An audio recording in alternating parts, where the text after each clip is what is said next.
it just feels really amazing. Yeah. Like just It's visually and like sound-wise and like everything, story-wise. The tone that we were kind of guided towards with that was it's a little more raw, a little more honest, a little more realistic. Okay. Which is fun to get to do like the wacky stuff in classic with a little bit of those serious moments and then a lot more serious moments with a tiny bit of wackiness. Yeah, so. I think that's, the wackiness is probably what I'm gonna miss the most, but it's good to know that apparently they still have a helicopter in the serious version. Good, so good. I'm excited for that. Because if not, I mean, what would we do with ourselves? Right, Something exactly. would be missing.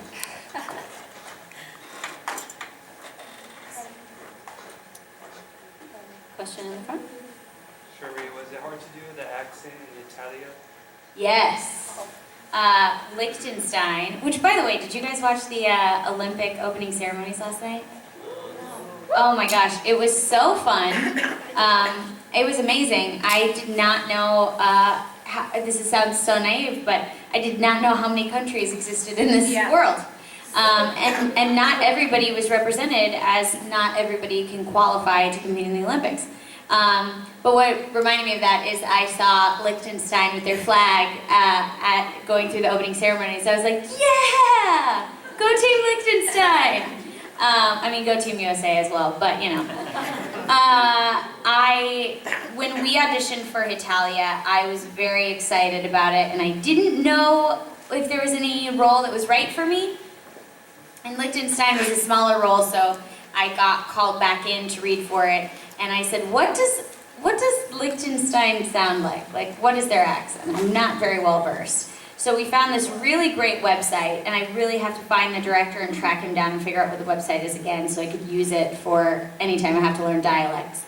It's a website where everybody says the same paragraph of words, and they go to various people in these, because, I mean, just in Texas alone, you could say a Texas accent, but there's different types of a Texas accent versus, like, based on East Texas, West Texas, South Texas. So imagine a country, and Liechtenstein is so small, it's surrounded by, I think, 5 or 6 different countries, and those countries have different languages, so they influence the accent. So Liechtenstein was the only country that had no definitive accent. We listened to 5 different sounds, they all had different accents, and I was like, oh, great! So if I do one of these, everybody's gonna say, well, that's not the Liechtenstein I've heard. So we took different vowel sounds from each of the 5 countries. We're like, so this consonant is going to be from this accent, the vowel is going to come from here, and we created like a united voices of Liechtenstein accent. So yeah, so that was very challenging as we had to match it every time and figure out what we did, and there will be years that span sometimes before we work on Italia, so we'll just go back and listen to the accent and reference it. But it was such a fun show to work on, and I love that adorable little creature. You know, I noticed I noticed your scarf, but I just noticed your headband. I It's know. so cute. Where did you get that? Got this, I believe I got in Hawaii. It's like a little ribbon It's a Sailor little Venus. It's so ribbon cute. Sailor Venus. I got a hair clip as well because I couldn't decide what I wanted, and after like going back and visiting her table 6 times, she goes, I'm almost out. And my husband was like, just buy both of them so we don't come back another day. And then they're like, we ran out of Sailor V, and you'll cry.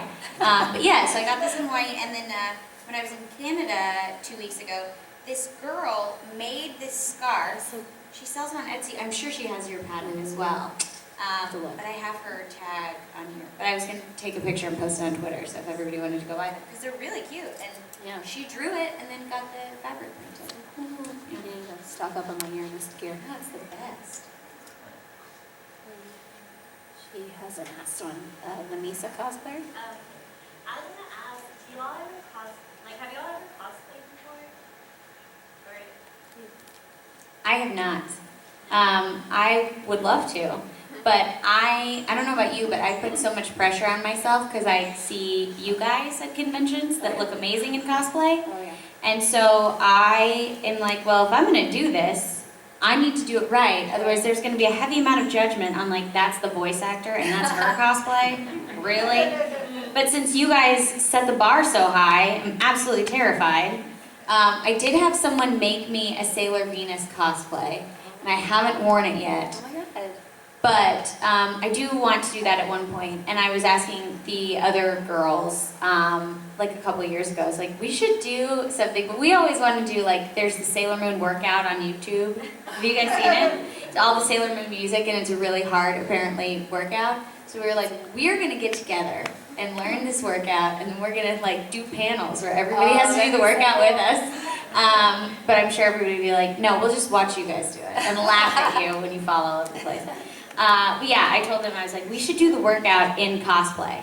Like, that would be really fun. Viral video right there. Yeah, right? Let's hope. So I would like to do it at some point. But I also, someone wanted me to cosplay as Yoshka and Strike Witches, and I was like, you know what, I have requirements for my cosplay whenever that happens.